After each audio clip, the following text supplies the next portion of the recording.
Say, man, you see my crab cakes?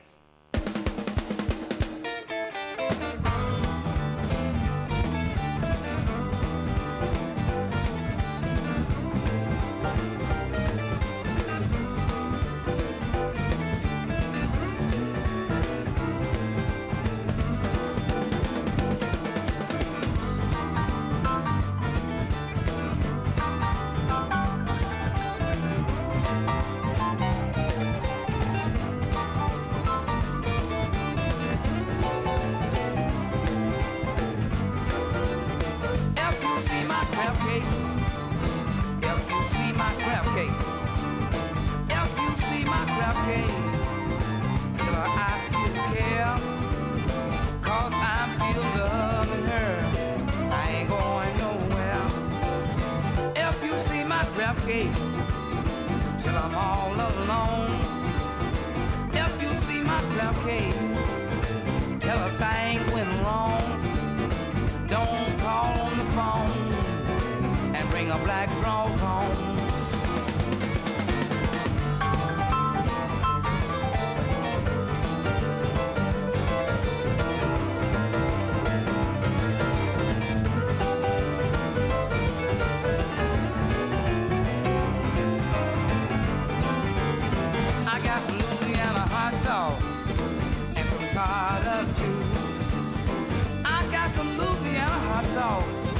A little tartar too. Come on, little girl, tell me what you want to do. Them Maryland crab cakes are the best in town. Them Maryland crab cakes are the best in town. So come on, baby, let's get Louisiana down. If you see my crab cake, have you seen my crab cake? If you see my crab cake, tell I'm all alone. Tell her I still love her, and when she come back home.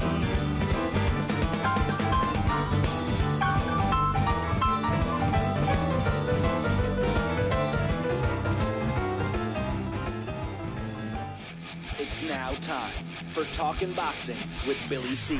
It began as a podcast, went live on the net, and transformed into a full-blown empire across the web, on Fight Now TV, and on radio stations around the world. It's the only daily boxing talk radio show on the planet, hosted by the only guy with the balls to do it. Many have stepped into the ring. Many have tried to take the belt. And one by one, they've fallen. Another victim of the undisputed heavyweight champion of boxing talk radio. Talkin' Boxing with Billy C is on now. My style is impetuous, my defense is impregnable, and I'm just ferocious. I want your heart.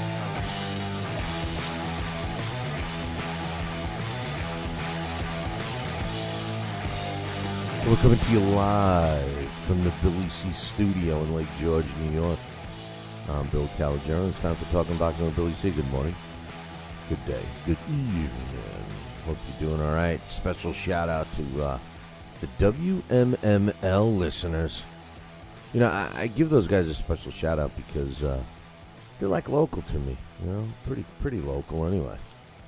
So, hey, what's up, WMML listeners? Glad you could join us. Anyway, we got a busy show scheduled for today. Tony Triem is going to be talking with me a little later. The heavyweight spotlight is going to be shining on Tony Triem. So we'll be talking about, we'll be picking up where we left off. So you'll have to stick around for that one later on the show. But I got something else coming up on the show. I got some thoughts on the Manny Pacquiao Timothy Bradley decision and why it's not going to change. And, I'm going to get to that in a little bit. But first, don't forget the show's being brought to you in part by Cat's Nationwide Luxury Transportation Service. If you're looking for a limo and you're someplace in the United States of America, well, then you need to give my girl, Cat, a call, 202-351-7496. Don't forget, Cat's Nationwide Luxury Transportation Service is the official limousine service of this year's BillyCBoxing Hall of Fame induction weekend. It's time, all right? We want you to make your plans now. We waited. We've been cool. The International Boxing Hall of Fame is over, and it's time to make your plans for ours. Listen, man, it's everything that the International Boxing Hall of Fame used to be. That's right, full access to the fighters, the whole nine. Visit the website, www.BillyCBoxing.com, for the latest information, and look for some new information coming out on ticket options and all that stuff soon. Yeah, I got some stuff going on this week, but anyway, call Kat, all right? Just remember, she's my girl. 202-351-7496. Show's also being brought to you in part by Campanaro and Tomkovich. If you got a legal issue, hey, it doesn't even have to be something bad. You know, it could be something good. You could be buying a new house. Maybe you could be getting a divorce. Sometimes that's good. Sometimes that's good, you know. I mean, you never know. You know, severing that ball and chain. I don't know. Maybe you need a contract. Maybe you need to leave all your valuables to me in your will. Whatever you need. Give Campanaro and Tomkovich a call, 845-221-4099. Tell them Billy C sent you, and tell them I'm going to pick up the consultation fee, so it doesn't cost you anything. Call them today, 845-221-4099. And, of course, my friends over at the Halftime Bar and Grill. If you're looking for, some cool people to hang out with, some real good food, and drink specials. Those top three things you look for in a bar, right? And a grill, restaurant. Then look no further than the Halftime Bar and Grill. Route 9, South Glens Falls. Give them a call, 518-792-4869. That's 792-4869. And listen, for everybody, especially in the WMML listening range, if you haven't checked this place out, what the hell are you waiting for? The outdoor section of the facility is open. They got a tiki bar back there, all kinds of stuff, and especially that volleyball set. That's right, hotties are playing beach ball volleyball on Sunday and Monday nights there. So check them out. Tell them Billy C sent you, and give them all a hug for me, will you? Give them a call ahead, 518-792-4869. All right, like we do, first and foremost, we're going to read the emails. But before I even do that, I'm going to tell you my thoughts and let it whatever, marinate. You know, I'm going to use a Bob Arum term because it's kind of about him. All right. We're all complaining about the decision and everything else. Bob Arum, I'm going to get to this in a little bit. He's going to the Attorney General. He's doing this. He's doing that. You know, Teddy Atlas is on his platform. We need a national commission of government to run boxing, blah, blah, blah. Which, incidentally, is a farce. Our government will make it more corrupt than anything else. But here's the bottom line. The bottom line is this. The decision will not be overturned. It will not be changed. It's not going to do anything. Because whether this was a legit decision, now everybody has their opinion, right? So I'm not really saying one way or another, but whether it was a legit decision, whether it was a planned decision, whether it was a highway robbery, whether it was a conspiracy, all these things that everybody's been saying. You know why it's not going to change? Because the scores were the same. Hear me out. 115-113, right? If two of the judges that scored the fight for Timothy Bradley, let's just say they scored it 115-113, and the other judge scored it for Pacquiao the way the rest of the world saw it, 118-110 or 117-111 or whatever, then you may have an issue. Then you may have a platform to stand on, a leg to stand on, okay? Because you can blame the other two judges for being totally biased or whatever. However, because the scores are the way they were across the board, and if this was a conspiracy theory, and if this was a planned thing, and if it was a fixed thing, all of those allegations that people are making, somebody thought of it already. Because the only way that you can't overturn it is the way it is right now. All three judges scored it the same. And because one scored it for Pacquiao, and the other two scored it for Bradley, doesn't it keep boxing right where it is? It's a subjective sport. End of story. The decision's going to stand. Now, you know what else is going to stand? Bob Arum and Top Rank are going to stand to make a ton of money in the rematch. Anyway, let that marinate a little bit. I'll talk about that a little later. Let's get into the mailbags. Let's see. First, giving quality. He says, and this is a response to, giving quality is just so, he's so tunnel vision. It's getting so old, and it's just a joke. And he thinks that I'm not, reading his emails. He thinks I'm, censoring him and everything, which is not the case. I just don't, when he says falsehoods, like a guy like Gabe Montoya doesn't know anything, you got to draw the line. That's why I've become, I'm starting to devaluize his emails, just like everyone else has. The bottom line is, I try to give everybody a platform to voice their opinion. But when you're so just set and blinded to one thing, this guy, at one point I thought he knew something about boxing, but he doesn't. He's on a different platform. He's on the rah-rah, Mayweather platform. That's all he cares about. He discredits everyone else but Mayweather. So therefore, given quality, in my opinion, you don't have any quality, buddy. I've given you every opportunity to be non-biased. And even if you don't want to be non-biased, at least talk about something other than Floyd Mayweather and all the bros that follow Floyd Mayweather. And I don't mean black or white. I mean just everybody. Your brotherhood. That's what I mean by bros. Your brotherhood. The Mayweather brotherhood. Which is just a joke. It's a joke, and the rest of the world thinks so too. So you know what? Keep drinking your Kool-Aid. He says no. Pac just doesn't fight U.S. black fighters. Okay. Gotcha, given quality. Gotcha. He doesn't fight U.S. black fighters. Doesn't fight slick U.S. black. He can't beat U.S. black fighter. Okay. Yeah, because a U.S. black fighter is blacker than an African black fighter like Joshua Clottey, right? Yeah, okay. Gotcha. He also says all the other crap you said and your thoughts are your thoughts and not mine. Yeah, well, if you're referring to me valuing Gabe Montoya's opinion, you're right. That is my opinion, and that is my thought, and it certainly isn't yours. He says, I don't care if he fights slick fighters that are not black. Okay, well, good. I'm glad you said that. He says he has avoided black fighters for a reason, and that's the only thing that matters. Even if I think Pac still won the fight versus Bradley, he lost versus a black fighter. And that goes in the record books. The reason for pointing it out is obvious, and it's mentioned.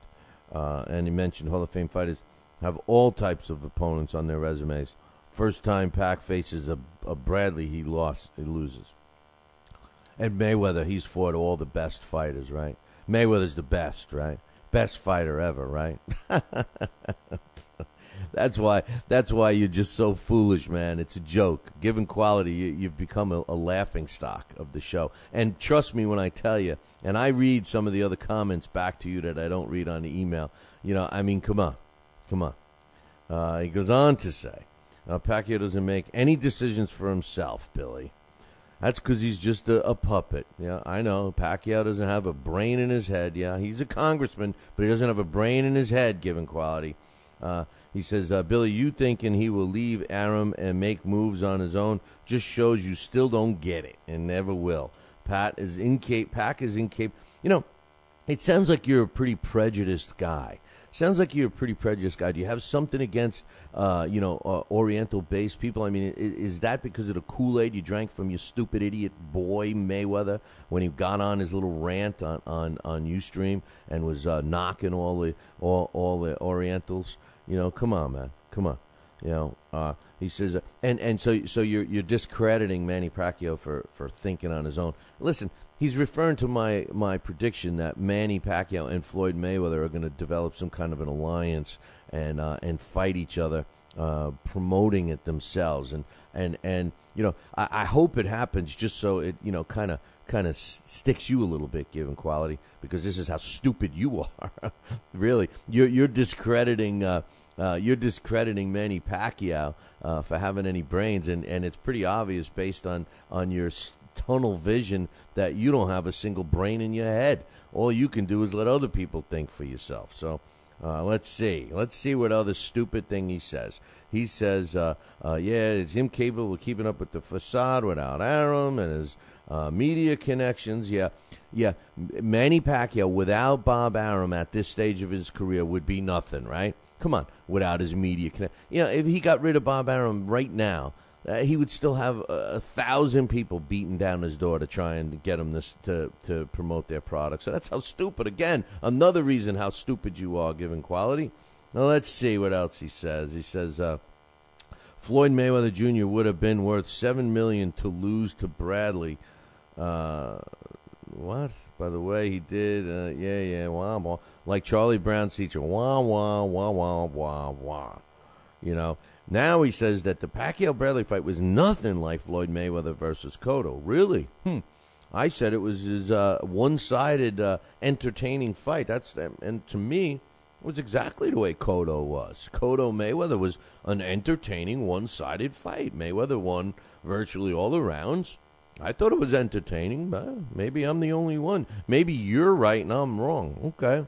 Let's see. He says that's not. It was easy to fall asleep during Pacquiao-Bradley. What, were you taking ludes or something? Come on. What, were you drunk? Oh, that's right. No, he doesn't. He's not into alcohol or drugs. But I don't know how you could fall asleep unless somebody slipped you a Mickey or something, But anyway, Pac once again couldn't throw blah, blah, blah, blah, blah, blah. Yeah, okay. That's what I think of given quality. Maybe I should stop printing your stuff. I got to take a break. We'll be right back. If you're in upstate New York and you need a trucking company, then you need Rosselli Enterprises. Rosselli Enterprises is trucking at its finest. They have it all. Dump trucks, dump trailers, walk-in floors, flatbeds, flow boys, tankers, loaders, and a full line of roll-off containers for any job, big or small. Rosselli Enterprises is also the source for all your sand, gravel, and topsoil needs. Visit them on the web at RosselliTrucking.com or call 315-433-5115. That's 315-433-5115 and tell them Billy C sent you. Are you ready, America? Then let's get it on with Fight Now TV. It's time, fight fans. Your channel has arrived. All the fights, all the names, all the action. From world-class boxing events to mixed martial arts showdowns and other combat sports matchups, Fight Now TV delivers the hits and more. Call your television provider and tell them you want to get it on with Fight Now TV. For more details, go to fightnow.com. We've got a great matchup tonight. Fighting out of the left corner is the #1 ranked contender. No, he is not. I'm sorry, but who are you? I am the ideal computer. I am programmed to provide only fair and unbiased boxing rankings. This fighter is the #15 ranked contender. Fair and unbiased boxing rankings? That's a new concept. Actually, it is not. The IBO has provided unbiased computerized rankings for many years. Well, we've still got a great fight tonight, folks. In the left corner is the #15 ranked contender. The IBO, the champion of integrity. Learn more at IBOBoxing.com. Check out BillyCBoxing.com now, or feel the wrath of the mighty mustache. Oh, that hurts. Why are you doing that to my face? I hate you. That's BillyCBoxing.com. Consider this your warning. As a young boy, all Billy C dreamed about was one day having his own catchphrase. And we're back.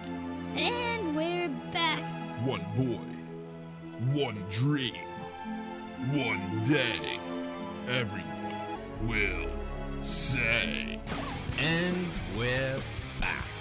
And we're back. And we're back. And we're back. And we're back. And we're back. Catchphrase coming soon to a theater near you.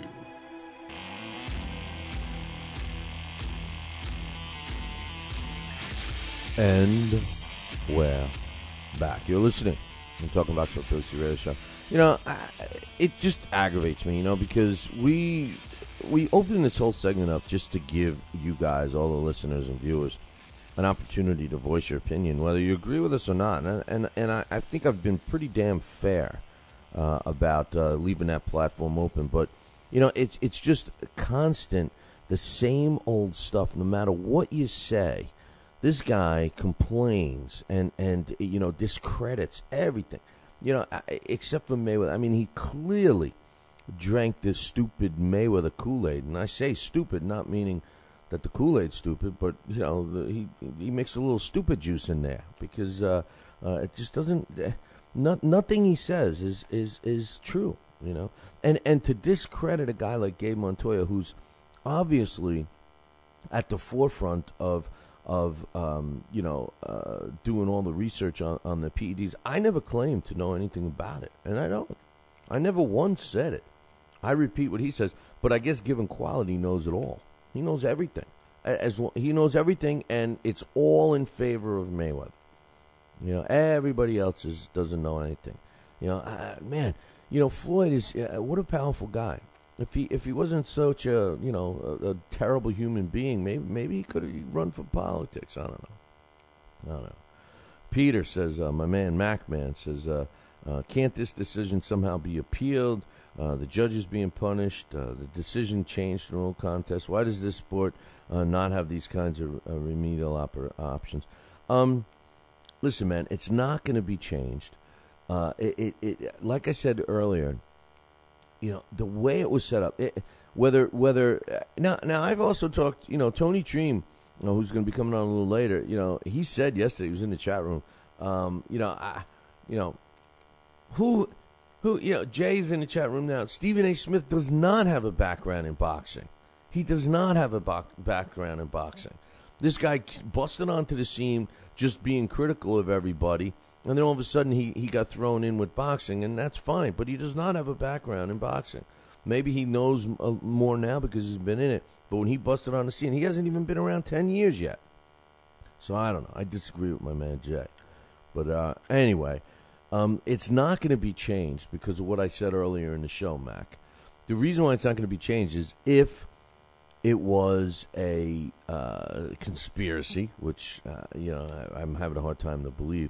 It was set up perfect because somebody thought out and planned for the outcries and all of the negativity that's surrounding it now. And that's why the one judge scored it the way he did in favor of Pacquiao at the same score.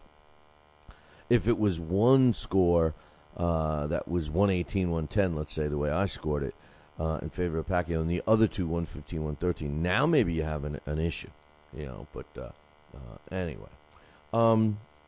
We have EQX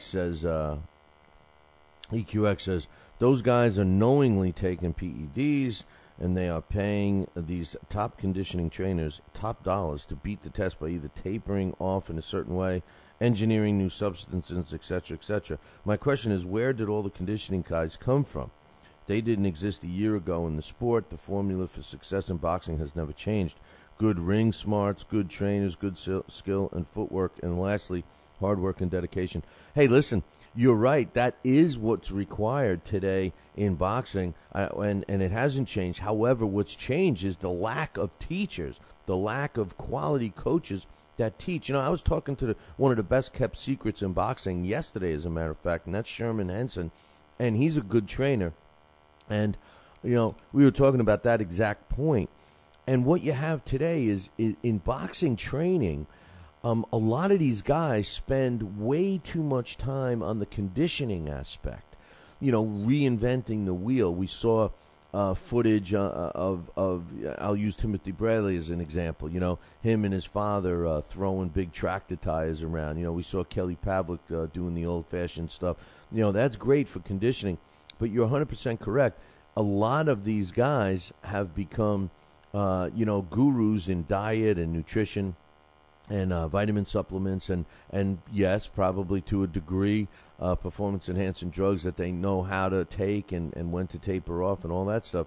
But the true problem with boxing, and you can see it in the quality of the fighters, is that we're not getting fighters that are actually learning the trade, the sweet science. Now, here's where, given quality, gets a kudo. Not him, but his boy, Floyd Mayweather. Floyd Mayweather is a well-rounded boxer. He knows how to box. He knows his defense. He's a sweet science guy.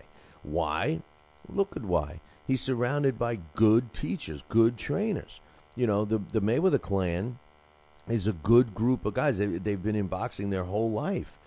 So that's where he has a huge edge. You couple that with Mayweather's desire and his ability to stay in shape and to focus on his sport. That's why he's above and beyond everyone else in the skill level. If you don't think for a minute that all the other fighters followed a similar path, that they would be just as good, then you got a problem. Because then you're thinking like what's his face there, GQ, thinking that he's like this freak, exceptional person. It's all those tangibles. It's everything added together that makes him good. But definitely. A good point there, EQX. EQX also says, if you're employing Victor Conte, you're trying to cheat. That's my opinion. And when the performance-enhancing drugs came out, what they were trying to do, because they can whip up another mixture that is not on a banned list or something like that, guys like Victor Conte who know how to beat the system truly would be sought after. Now, I have a lot of people that disagree with me on that.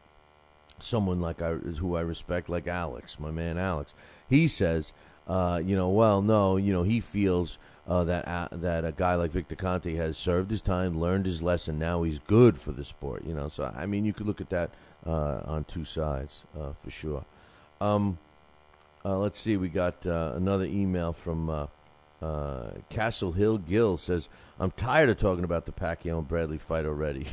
Well, come on, it just happened a couple of days ago. I know what you're saying, but he says it was a bullcrap decision, period. Let's end it. He says a message to given quality. Number one, Bradley is not a slick fighter by any stretch of the imagination. He says more of a gritty, tough, hard-nosed fighter like Meldrick Taylor and Aaron Pryor, minus the power. I agree with him. You see, now here's somebody that's backing up a statement and looking at it, widely instead of with tunnel vision, the way GQ does.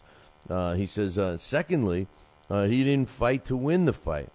Manny was robbed, so you make a mute point. And this is another good point that Castle Hill Gill makes. It did seem that Timothy Bradley was fighting just to make it to the final bell. He wasn't really taking any chances or anything else. But then again, remember something, in Timothy Bradley's defense, his corner was acting like they had that all sewn up, man. That was just like, you keep going, you're going to shock the world. They were saying that from the second round on. So who knows? He says, Manny was robbed, so you make a mute point. Cotto and Malignaggi are way slicker than him, and they're not black. That's a true point. Malignaggi's definitely slick. Cotto, I don't know if I'd call Cotto a slick fighter, Castle Hill. I don't know if he's slick. What given quality means by a slick fighter is a guy that's got defensive moves and, he's a master at the sweet sign, like Floyd Mayweather. But I don't know if Cotto is. I would agree that Paulie Malignaggi is. And no, it's not because he's Italian. But anyway, hey, we got to take a break. When I come back, I got a couple more emails to read. Got some news, some Bob Arum and Top Rank news. And, all of that's coming up in about 2. Are you ready, America? Then let's get it on with Fight Now TV. It's time, fight fans. Your channel has arrived. All the fights, all the names, all the action. From world-class boxing events to mixed martial arts showdowns and other combat sports matchups, Fight Now TV delivers the hits and more. Call your television provider and tell them you want to get it on with Fight Now TV. For more details, go to fightnow.com. Broadcasting in all corners of the globe, on the web and radio. He would scoff at a stretcher, that man, I would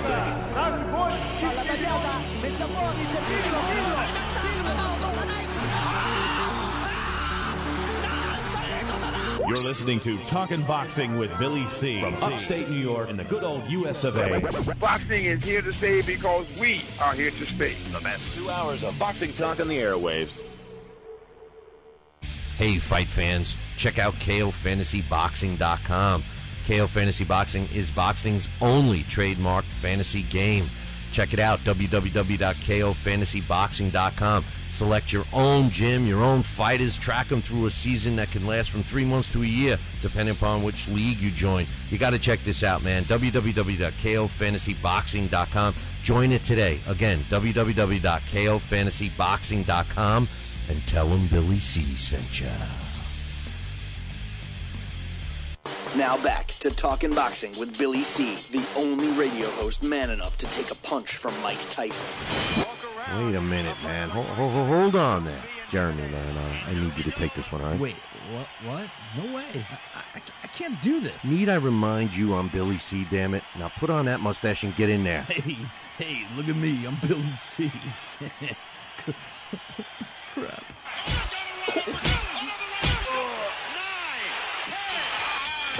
The undisputed heavyweight champion of Boxing Talk Radio. It's Talkin' Boxing with Billy C. Test 1 2. Test 1 2. My fellow Americans, good evening. Welcome back to Talkin' Boxing with Billy C. It's great to be here discussing the sweet science with everybody. I love boxing. I love talking boxing. It's what I do. Bill. Wait, what? Bill. Why are you interrupting? Yeah, Wait, what? Wrong. What's the problem? Billy C. I did not have... We're gonna have to ask wrong you. Speech. What do you mean wrong, Billy C? What's going on here? Fine, I'll go. I just wanted to talk some boxing on TPSradio.net. That's all I wanted to do. I don't need your damn show. I'll get my own. Talking wrestling with the other Billy C. Yeah, that sounds good. I've always been a Hulkamaniac anyway. Broadcasting live, brother. Welcome back to Talking Boxing with Billy C.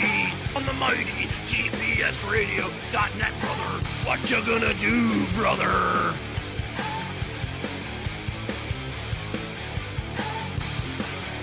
And we're back. You're listening to Talking Boxing with Billy C Radio Show. You're watching us on the Fight Now channel. Hopefully, good thing we had Coach K in here yesterday, calling up his local TV provider and telling him, you better switch the Fight Now channel onto the Talking Boxing with Billy C show. I'm sick of watching this mop infomercial.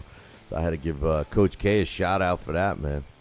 But if you don't have Fight Now on your sports channel lineup, you got to call your local mop deal. I mean, your local television provider, whether it's satellite dish or cable, and tell them that you want Fight Now right now. For all the information about the channel, find it on their website, www.fightnow.com. Hey, you know, there's some hot news. It's on the press right now. You probably see it in USA Today.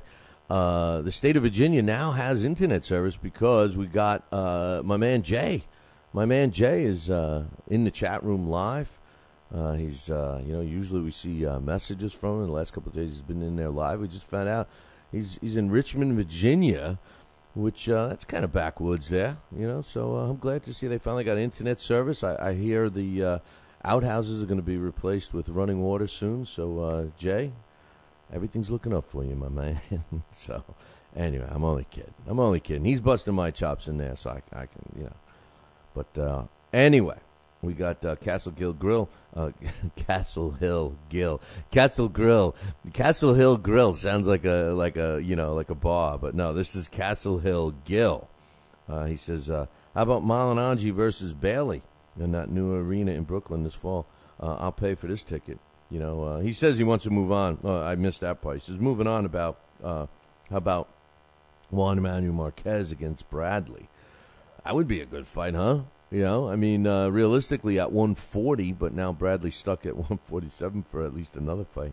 And he says, then he went on to say, I almost choked on my thing here. I'm not that. He says, how about Malignaggi versus Bailey? I like that fight. That's a good fight.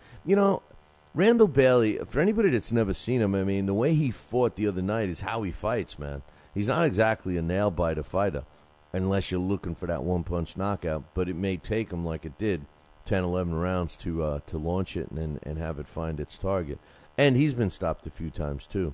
But I do like that fight, Malignaggi, because, Malignaggi would probably box the snot out of Bailey and be smart enough to keep circling around him and not get in harm's way. But that's not a bad matchup. He says, one more thing. To your man, Dax Khan. Dax, you make no sense. How the hell could you call for a DQ against Rojas? None of it was obviously not intentional. None of it was obviously not intentional. Oh, because Dak said it was intentional. He says, Arce is not a coward, but he sure took the easy road out of the fight because he knew that Jesus was coming on and was about to brutalize him. You know, that seems to be the general consensus, you know. I say to myself, man, you know, a guy like Jorge Arce, I mean, he's given us so many battles and he's been in so many wars. I guess he gets a pass on that one, but he'll never be able to downplay that, man, I'll tell you what.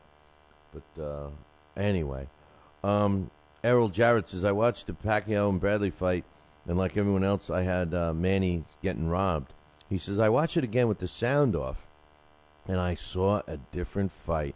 He says, it was a close fight. Watch it again with the sound off, and you'll see a different fight. I had Manny winning at first, but now I'm not sure. I don't think Manny has lost his speed. Just Bradley moved out of the way of many of Manny's punches. I don't think Manny should fight Bradley again. The only way to greatness is to fight Mayweather.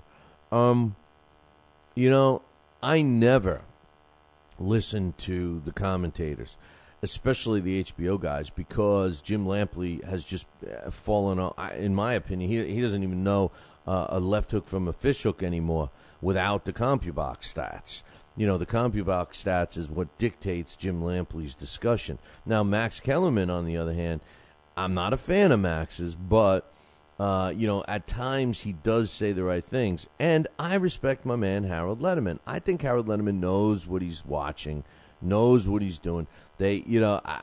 So I very rarely listen to the sound. I did have the sound on for the first time when I watched that fight live because I needed to comment on some of their comments. But very rarely do I watch fights with the sound on, especially ESPN. But it's interesting to see that Errol saw a totally different fight the second time around. Even with the sound off, I still gave the fight to Manny Pacquiao. Bigaback says, it's official. Both Bob Arum wants another cash cow and he doesn't want the rematch. In a couple of years, it won't matter, and there'll be that there was a robbery as long as there's an O in his record, meaning Bradley's. He wouldn't be nearly as big of a draw as Pacquiao is near the end. And Arum wants a new young breed. What Stephen A. Smith said on ESPN was right. Another reference to Stephen A. Smith. He's just a loudmouth. I picture given quality like Stephen A. Smith, to tell you the truth. I think that they might be the same person.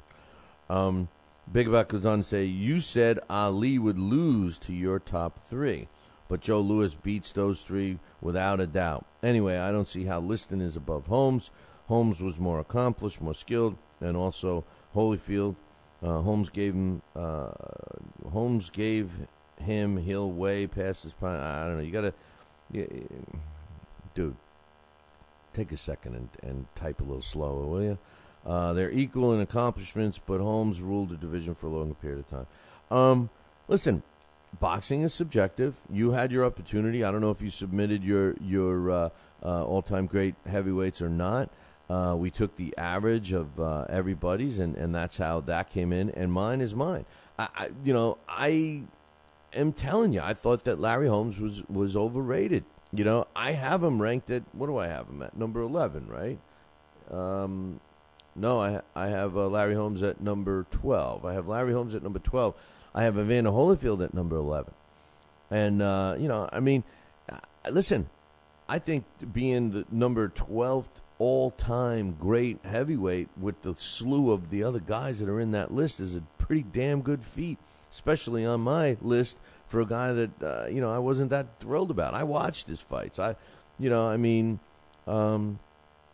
Aside from having a jab, and he had heart. Listen, he's an all-time great. You know, I'm curious to see your top 20. If you sent them in to me already, Bigaback, resend them. I'd like to just isolate them and check them out.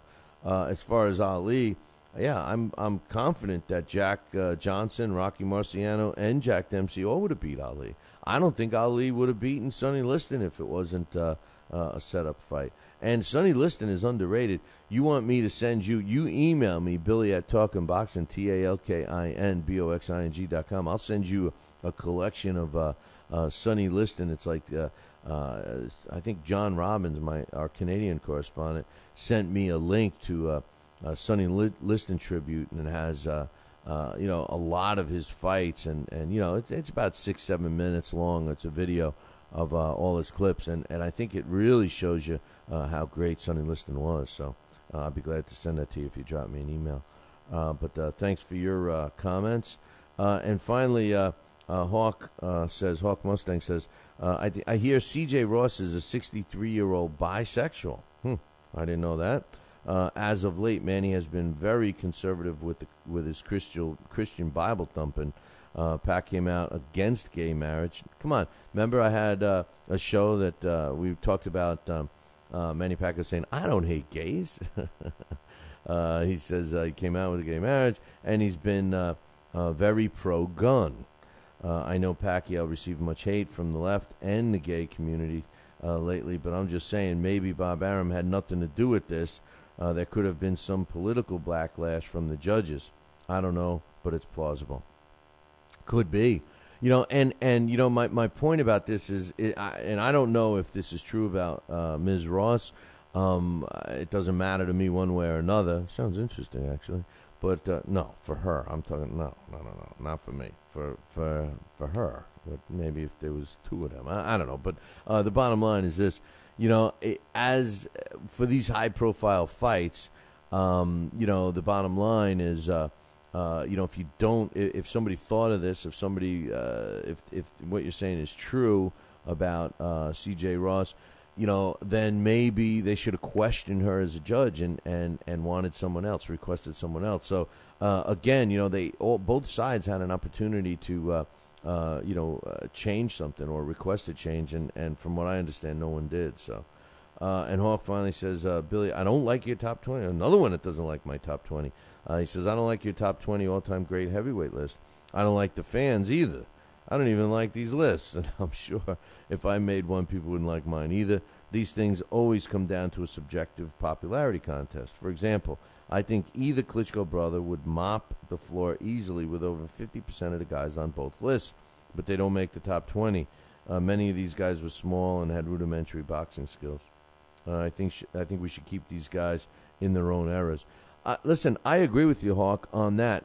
This was only a for fun thing, and Klitschko's did make some of the lists. It's just that they didn't make the top 20 when you average it all out. The other thing that you got to keep in mind about the all-time great list, at least my opinion, is that you can't put a guy in there that's still fighting. I mean, how do you put a guy that's all-time great? I would have never, if you asked me about Lennox Lewis while he was still fighting, I would have never even had him in my list. I feel that a fighter can't be classified as great. Now, I do say that Floyd Mayweather is a great fighter, and he's still fighting because he's an exception. But my rule generally is I will not refer to a fighter as great until they have retired, so it gives me a chance to digest and to evaluate their whole body of work in terms of their career. And then if they become, in my opinion, an all-time great, I put him there. Now, your comment about Klitschko's is an argument that I have with, fellow old-time boxing fans like myself all the time. And the truth of the matter is that we all have our heroes from yesteryear, and we don't want any of them to fall to any other generation's heroes. An example of that is everyone knows that listens to the show that I'm a New York Jet fan in football. My idol when I was a kid was Joe Namath. I thought that he was the greatest quarterback ever. Today, if somebody asked me, I would still think he's the greatest quarterback ever. Now, reality, when somebody slaps me in the face with reality, and you take the physical attributes of a guy like Joe Namath and you put him in the NFL today, and he's going up against guys, he was a 6'1" guy. Now he's going up against defensive linemen that are, 350 pounds, 6'7", that can run a 40-yard dash in a flash. He doesn't make it, back to his passing position. Same thing for all sports. Today's athlete is bigger, faster, stronger, better conditioned than everything else. When you factor in Klitschko at 6'7", Vladimir Klitschko, the question that is always asked is, how does these great fighters, a la a small guy like Jack Dempsey or even Rocky Marciano, how do they get in on him? How do they get in to do the damage that we know, can be done if you're able to get in? It's a question that will never be answered because nobody's invented a time machine yet, and these are all for fun. So I understand your point. Obviously, you're a Klitschko fan. I've learned to like them for years. I just couldn't stand them because they were boring. I think when it's all said and done, both Klitschkos will be in the discussions with all-time greats. So relax, man. Chillax, man. And send me your top 10. I'm curious, or top 20, or whatever. Coach K's a Raiders fan. Yeah, thanks to the Raiders, they almost killed my poor Joe Willie, man. Almost killed Joe Namath. So, anyway. And Jay's guaranteeing that a Joe Frazier would have beaten the Klitschko brothers. Well, look at it this way, though. The only thing I'll say to that, Jay, is, when he stepped in the ring with George Foreman killed him not once but twice. So obviously Joe Frazier did have some issues with a much bigger man, so keep that one in the back, on the back burner. Okay, Bob Arum is requesting a judging review. That's right.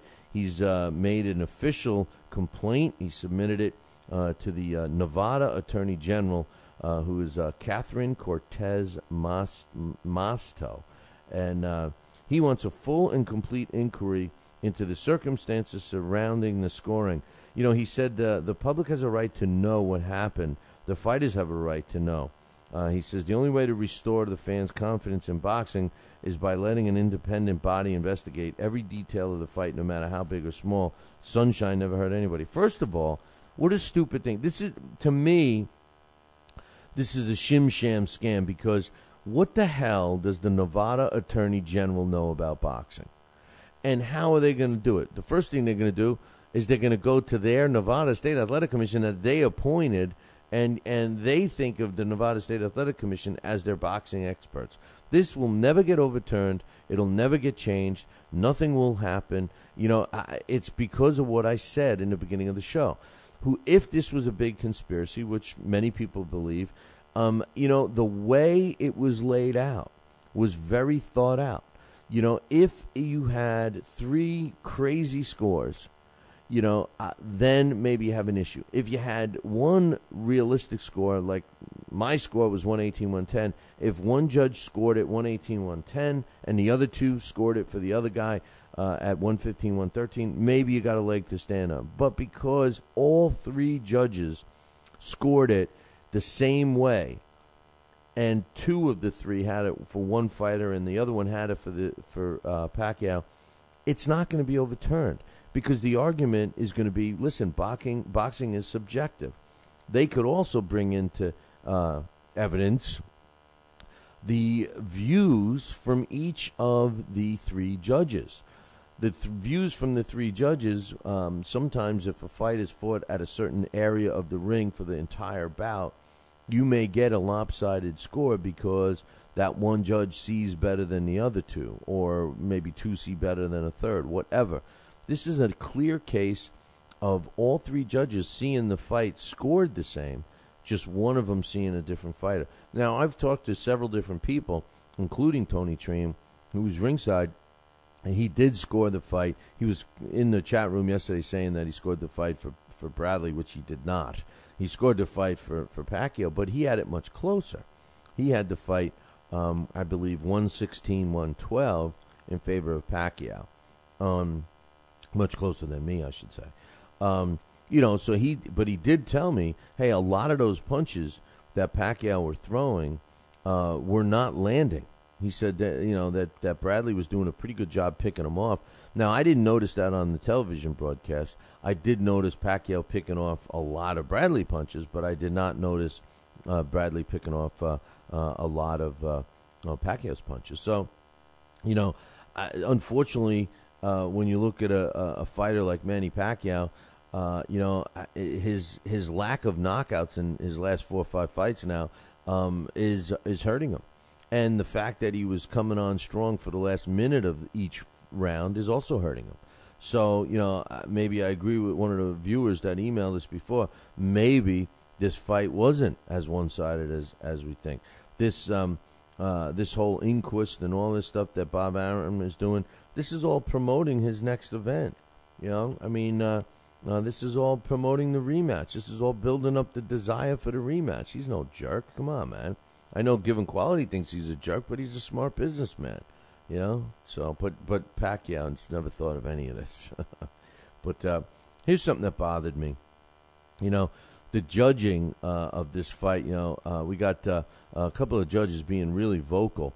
And Duane Ford says in the Las Vegas Review yesterday, I thought Bradley gave Pacquiao a boxing lesson. I thought a lot of the rounds were close. Pacquiao missed a lot of punches, and I thought he was throwing wildly. Man, this really scares me about Duane Ford. If you want to say it was a close fight, you want to say, Pacquiao lost, you want to say all that stuff, fine. It's subjective. I can't argue with it because of the subjectivity of the sport. However, to make a statement like that Timothy Bradley gave Manny Pacquiao a boxing lesson to me would be a dominating fight in one way. This further, statements like that is clouding the quality of these judges and the knowledge of these judges. And Duane Ford should have kept his effing mouth shut about that. That was a really stupid statement to say. He also goes on to say that that he came on strong in that, but he felt that Bradley won the fight 115-113. Duane Ford, if he says that Bradley gave Pacquiao a boxing lesson, then why did he have it so close? It's still a pretty damn close fight. It's one round away from being a deadlock even fight. So. I also found it funny that a lot of these stories are quoting Dan Raphael's score, which I think he copied off of Harold Letterman, because it's the same one. Dan Raphael, he's a good writer, but he doesn't know much about the sport, so I wouldn't value his score at all. The overall Associated Press scored it 117-111. Now, I'm not a punch stat guy. You guys know how I feel about punch stats and CompuBox and all of that. I think it's a good tool, a fun tool, I should say, for after the fight, and for examples like this particular fight, because traditionally, the one thing that CompuBox brags about is that generally their statistics point to the winner. At the end of the day, when they look at the stats usually support the winner of the bout. Well, that's not the case in this fight. In this fight, Manny Pacquiao landed 82 more power punches. If we're only going to look at the power punches, now granted, Manny Pacquiao landed a couple of jabs that landed square on the face of Timothy Bradley. That definitely stung him a little bit. And I'm not saying he was hurt, but I'm saying they stung him. Now, the way CompuBox scores a fight is if a punch is thrown as a jab, whether it knocks you out or whether it just taps you, it's not considered a power punch, which is one of my hang-ups with that stupid system. So, you got to assume that these 82 more power shots that CompuBox had Manny Pacquiao landing don't even count some of those crisp jabs that we all remember him landing. So, I just think that, when you look at the judges and you look at where they're sitting, they're ringside. Harold Letterman was ringside. CompuBox people are ringside. They're obviously in different sections, but it's a square ring, and everybody's kind of getting a similar view. I think there was something. I think something crazy went on in this fight, but I think that somebody thought out the whole scenario, and the only way that it wasn't going to unfold like this is if there was a knockout. And I believe that Timothy Bradley's team knew something about it, because they went into survival mode, and all during that fight, Timothy Bradley's team kept saying, "You're going to shock the world. This is your title. This is your title." I mean, if I'm in the corner and I'm watching the same fight that I watched, I'm telling my guy to step it up. I'm telling my guy that this is not a close fight, that he's killing you. You need a knockout to win. But that's not what his corner was saying. So who knows? Who knows? Remember, there was some other crazy statements made by Duane Ford. You know, it really bothers me to hear what he's saying, especially when he doesn't back his own thing. You know, I was talking about this with Alex yesterday. He says in pro boxing you look for damage, and if the punches are equal, then you damage you don't look at. Then you're looking for effective aggression. If that's and he points out that doesn't necessarily mean the guy moving forward. He says effective aggression can be a guy moving backwards. You know, that's an oxymoron to me, but you know, whatever. He says, and then you look at ring generalship. That's about controlling the fight. Well, if I look at all three of those criteria, the damage, to me, clearly more damage was inflicted upon Timothy Bradley. So as far as being aggressive, you know, neither fighter was that aggressive, you know. But again, and ring generalship, you know, I leaned towards Pacquiao in there. I really do. I do, you know. But hey, remember Evander Holyfield and his poor daughter who never got her $372,000 for the last 2 years of child support? Well, Evander might be getting some money. Yep, he sold his house, man. You know, the big mansion he was trying not to sell. $7.5 million. $7.5 million. So looks like he's got some money, right? Wrong. It was a foreclosure, man. It was a public auction. You know, yeah, he got $7.5 million, but he still owes $250,000 in taxes alone, and the bank he owes for that house $14 million. So I don't think his daughter's going to be getting any money soon. That was the house that was 54,000 feet, square feet inside. Remember, he had all those bathrooms and stuff. I don't even think that he, you know, visited and took a dump in all those bathrooms. I mean, it was 18, you know. But anyway, gets his house foreclosed. Things aren't doing too good for Evander, you know. But hey, while we're talking about court cases and stuff, we got a couple of more. Julio Cesar Chavez Jr. Remember when he got busted for DUI? Well, he got a deal in court. This was actually happened on my birthday, January 22nd. He was arrested. You know, they got a deal with the prosecutor. He was hit with 3 misdemeanor charges following his arrest, 2 for DUI and 1 for driving without a license. He pled no contest to 1 count of driving with a blood alcohol level of .08. The other DUI count was dropped, and so was the driving without a license charge. Chavez's sentence was 3 years of probation, and he has to attend 30 Alcohol Anonymous meetings, which he's already had. So he's going to be going back to court on December 7th for a review on that. So he cut a deal, and we'll see. It's one last court note I'm going to bring up before we take a break and go to my man Tony Triem. Is heavyweight Shannon Briggs. This was a guy that was suing because you know, he was suing ex-publicist. The ex-publicist Callie Bowyer was suing him, claiming that she helped him get $2.8 million, and she was never paid her commissions. She also claimed that Shannon owed her $420,000, and according to the courts in South Carolina, she won because Shannon the Cannon Briggs never showed up. He blew off the lawsuit, and they issued a default judgment against him, and she's going to have to pay. You know, I will tell you this about Shannon Briggs. This ain't the only person that he hasn't paid. This is a guy that's known throughout the boxing industry for not living up to his word, And, I don't know what the case is here. I didn't, this is the first I'm hearing of it. I don't know if he's right. I don't know if he's wrong. But you know what? Who does he think he is? Floyd Mayweather Jr.? Blowing off court? Come on, man. Only Floyd gets the special treatment. Talkin' Boxing with Billy C. now has official merchandise available on TalkinBoxing.com. T-shirts, sweatshirts, hoodies, and mugs. And yes, even undergarments.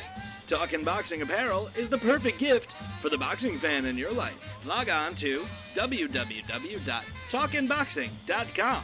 That's TalkinBoxing.com and place your order today.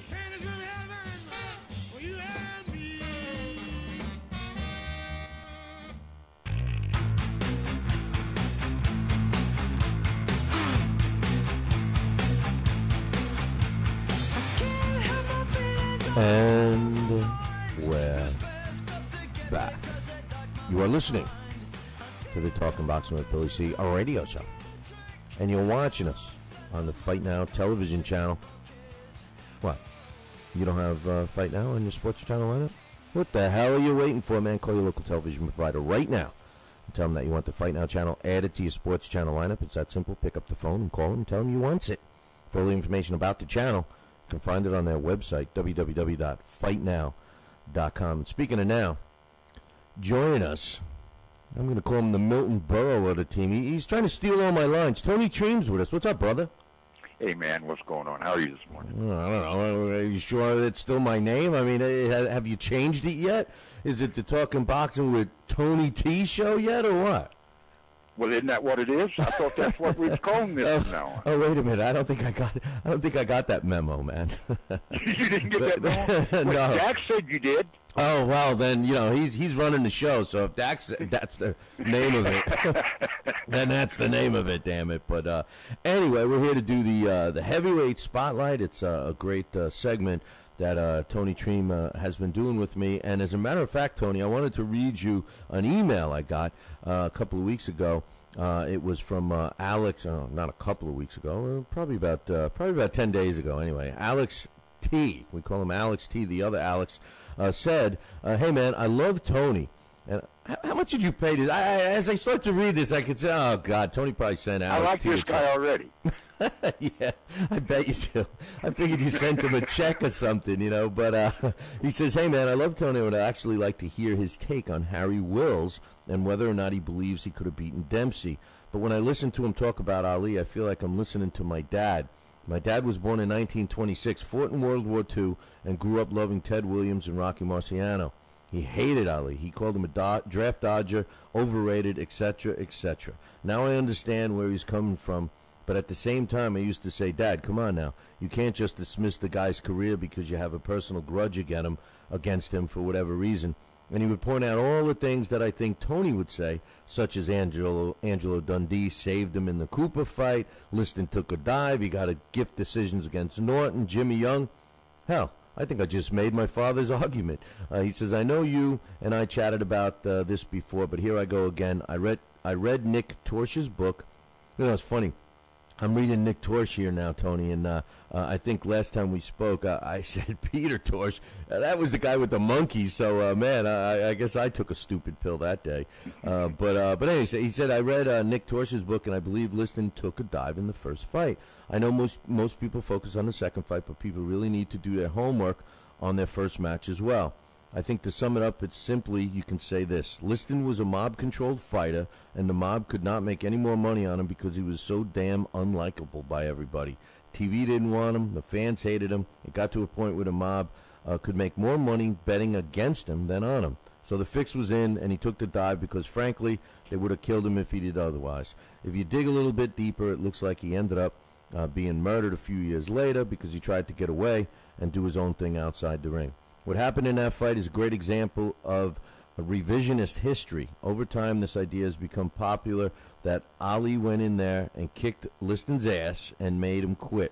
Nothing happened in that fight. Liston was barely fighting at all, and Ali was just circling around. Then Liston sat on his stool. Look at the video. Liston before the Ali. Look at video of Liston before the Ali fights, and it will become obvious that the guy who beat Patterson, Cleveland Williams, Eddie Machen, Nino Valdez, and Zora Foley was not the guy who faced Ali. I couldn't agree with Alex T. more about Sonny Liston, and I think you got some opinions on that, too. What do you think of this email, man? I think that's a great email, and I thank you for sending it, and I appreciate it. Let's talk about Clay for a second, and then we'll get into that Liston and the Liston fight and my feelings on that, and then things that I've read and things I think are true about it. Clay had a record of 56 wins with 5 losses, according to his record.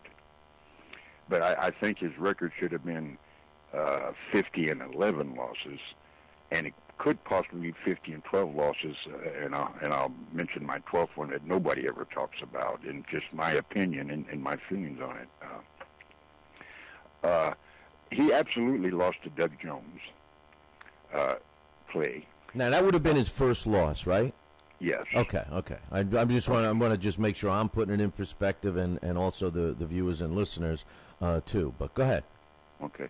And the Henry Cooper fight, that was definitely would have been a knockout on Henry Cooper's favor. And yes, Angelo Dundee cut the glove, give Ali more time. And so therefore, Ali was able to recoup, and he come out and win the fight. That was definitely a loss for Clay. He lost to Frazier, and many people think, and I also think, he lost the second fight with Frazier. He lost 3 fights to Ken Norton, in my opinion. He lost to Leon Spinks, which everybody knows. Leon Spinks couldn't have beat any of the great heavyweight champs, Jeffries, Corbett, Johnson, Dempsey, Tunney, Lewis, Marciano, etc., on their worst day and Spinks' best day. Clay just didn't prepare for that fight. He took that too lightly. He definitely lost to Jimmy Young. He lost to Holmes, and many people think, and I know you're going to hate this, Billy, because you don't like Larry Holmes, and I understand that, but many people think that if Ali would have fought Holmes both at their prime, many people think that Holmes would have beat him in his prime also, and I find that kind of interesting. I'm not sure I agree with that, but a lot of people think that. He beat Liston, of course. Well, he didn't really beat Liston. Liston sat in the corner in the 6th round and didn't come out for the 7th. The second fight was complete. Liston fight was a complete hoax. There was nothing to that one at all. I mean, everybody knows that one was fixed. He beat Foreman, but there's a lot of stories going on about the Foreman fight and a lot of rumors of that fight. I think that's one that was in the air, Bomba, Rumor or whatever it was. It was, and of course they say that Foreman had no stamina. He had stamina problems. So his win was not as awesome as a lot of people think it was, or as it appeared, because of him running out of gas and Clay throwing the right and the left and the hook and dropping him, and he couldn't get up and knocking him out. There's also a story on that fight, and I have no way to prove this. That's strictly hearsay, and I want everybody in the audience to understand that. I'm repeating hearsay, so don't crucify the messenger here. But a lot of people have said that fight was also a fixed fight, and that Foreman was told if he beat Cassius Clay, that he would have been killed in the center of the ring. He'd have never stepped out of that ring. Whether that's true or not, I don't know. Now, the last fight I want to talk about with Clay, I say would be a loss if he had fought him in his prime or in a different time, and that's Big Cat Cleveland Williams. When Sonny Liston fought Cleveland Williams was in his prime. When Cassius Clay fought Cleveland Williams, he was coming off of being shot by a police officer. He was just half of a man that he was when he fought Liston, and I think Cleveland Williams would have got Ali if he'd have been the same man that fought Sonny Liston. What's your thought on that? Well, let me give you a couple of thoughts. First of all, Jimmy Young, yes, that was one of the fights that got me into the sport, and I was shocked at the decision and how that went. Leon Spinks fight, the first win. You know what I always thought about that? It's interesting how you say that, on Spinks' best day and on all those great former heavyweight champs you mentioned, on their worst day, they would have, basically beat the snot out of Spinks.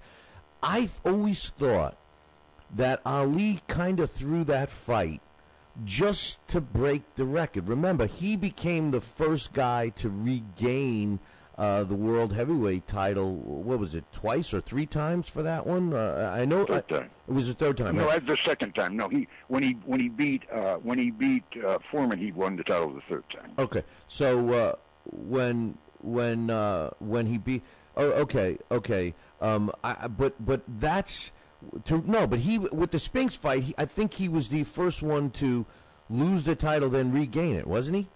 No, Floyd Patterson and Mario Hansen. Oh, okay, but I know that there was some significance with that Spinks fight, wasn't there? Was he the first guy to do it twice, maybe? Floyd Patterson was the first champ to do it twice with the Mario Hansen fight. Okay, so I guess I've been wrong all these years about that. I always thought that Ali threw that fight more than anything else. As far as Holmes, I'm softening up on Holmes. I am. I'm sick of getting smacked around about Larry Holmes. and I will say this. I don't think it's fair to say, well, if he fought this guy when he was younger, or if the two guys fought each other when they were both in their prime, that's like saying, bluntly, if my aunt had balls, she'd be my uncle. So I mean, it's hard to say that. But it's interesting about the Foreman fight. Now, Cleveland Williams, right? He had gotten shot in the stomach and gotten all of that stuff going on. But it's interesting you say that about the Foreman fight. I looked at it as just a guy running out of gas. I mean, that's what it looked like to me. But man, it didn't look like such a hard shot that knocked him into Dream Street. No, it didn't, and he, and he did that rope-a-dope nonsense, and I got to apologize to your audience, Billy. I called Muhammad Ali an idiot, and I should at my age, being 66 years old, I should know better than to say things like that to get a lot of people all jacked out of shape over my personal beliefs. Yes, I said it, and yes, I believe that, but I should not have said that, and I apologize to your audience for that. You don't have to apologize. He should be showed some respect. He was a great prize fighter. He's in my top 10 of heavyweights of all time. And he should get some credit, and I shouldn't say stuff like that, and I apologize. Well, being an idiot doesn't take anything away from his talent inside the ring. I mean, we both think Floyd Mayweather Jr. is an idiot, and we can't deny that he's a great fighter as well. But Cassius Clay would never have been after the Foley fight, and of course he stripped him of his title, and which I'm not saying that was right or wrong. I'm a firm believer from the old school that titles are won and lost in the square circle. You don't take them away from somebody because you agree with their stance on something. And he joined the Muslim back after Sonny Liston, became Malcolm X, Cassius X, and then of course he changed to Muhammad Ali, the name that he's known by today. But if it wasn't for that Ali triangle, Ali would have been forgotten, brushed under the carpet. And what I mean by the Ali triangle is that when Ali was stripped of the title and he was no longer able to fight because of his refusal to go into the military, which I do condemn him for. His religion, I don't go there. That's his personal choice, and that's whatever he wants to do. That's his choice. But they're not going into the military. I do criticize. I believe if you want to live in America, you should be willing to defend your country that you live in. After all, if it wasn't for our military, we wouldn't have the freedom we have today. We certainly wouldn't be calling people idiots on the radio. If it wasn't for our military, anyway, that's for sure. Yeah, we wouldn't even be able to be doing this if it wasn't for our military. But the triangle, and I call the triangle the Ali triangle, that kept his name out there and kept him alive through all his turbulent times when he was unable to fight those 3 years, which was Howard Cosell, Angelo Dundee, and of course Ali himself. He's the greatest self-promoter of all time when it comes to boxing, outside of Jack Johnson, in my opinion. In fact, I kind of think he tried to emulate Jack Johnson in a lot of ways, and a lot of his antics and a lot of his nonsense he pulled when he was as a prize fighter. But Cosell kept him alive, kept him out there all the time, kept him in the public eye, interviews and playing with one another, and Ali and his antics and stuff. So I think that if it wasn't for that, I don't think Ali would be known today as he is. And if you and I won a gold medal in the Olympics and we take the medal and throw it in the river because a white man had it, and he talks about his slave name, and the last time I checked, I think his mother and dad were a color, and they named him Cassius Marsalis Clay. I understand the Clay part. I mean, a lot of people in history feel and say, I've never looked at the Clay's genealogy to know if they were of slave back in the day or not, but a lot of the slaves took their master's slave name, and I don't know if that's true with the Clays or not. I have no idea, but I kind of get, why did he change his last name? If the white man didn't give him his first and his middle name, I kind of have a problem with that too with Ali. I know I'm kind of hard on him. He was a great boxer. He was pretty to watch. He could dance in the ring as well as anybody. The one thing that he did that people get criticized for today, the boxers do and referees get on their butts about, is he would hold you behind the head and hit you. Clay was famous for that. He did a lot of things I just didn't care for. That's all, and he is what he is, and there's nothing we can do about it. But they give him his gold medal back, which I think was wrong. They make a big deal of him lighting the torch because he has Parkinson's disease. I'm sorry he has Parkinson's disease. I don't mean to put that make that light. That's that's something I do. I don't make fun of people, especially if they have an illness. I'm not making light of that at all. But they make a human, he's Parkinson and stuff. They make a big deal, and I just don't get the glory of Ali today or during his career. Well, I think it's the times too, because I mean, you're a few years older than me, and I remember watching Ali, and I also remember watching him and sometimes rooting for him and sometimes rooting against him. And that whole mentality, first of all, the hatred part and the 50-50 part is all gone. Now everybody looks at him and puts him on a pedestal. His legacy has actually grown, since his last fight. And as a matter of fact, speaking of his last fight, most people totally just don't even mention the Trevor Berbick fight, which you didn't even mention. That was another one of his losses, and that's a fight that we all kind of forget about, and that was his last fight. That was Ali with the mustache. I mean, people forget that, and don't start with the mustaches now, but I mean, the bottom line is with Sonny Liston, and this is my opinion, Sonny Liston was one of my favorite fighters, and Sonny Liston was a guy, I know we talked about him last time in a bit, and he was a guy that genuinely liked to hear people's bones crack, and he was a nasty guy. I know he loved kids and everything else, but as far as anyone else, I think if you were older, more than 18, unless you were a female, he didn't like you too much. And he was. You talk to anybody that fought him. I mean, Chuck Wepner is a great example. He says there's no way in hell that Muhammad Ali could have beaten Sonny Liston. And Sonny Liston, there was I think Johnny Robbins from Canada, our Canadian contributor, sent me a video of Sonny Liston. It was a collection of Sonny Liston fights, and he had such a beautiful jab, and he had power, not only in his right hand, but his jab would just snap people's necks back. And yes, he was knocked out, but it just, to me, Tony, it just didn't seem that Muhammad Ali, especially at that time, as Cassius Clay, as that young kid, could have beaten him. And I agree here with Alex T. I also loved Nick Torsh's book, and I believe a lot of the things in that book. What's your thoughts? I was at that fight, the first fight when Liston sat in the corner, and I was shocked. I could not believe it. I was at both the training camps.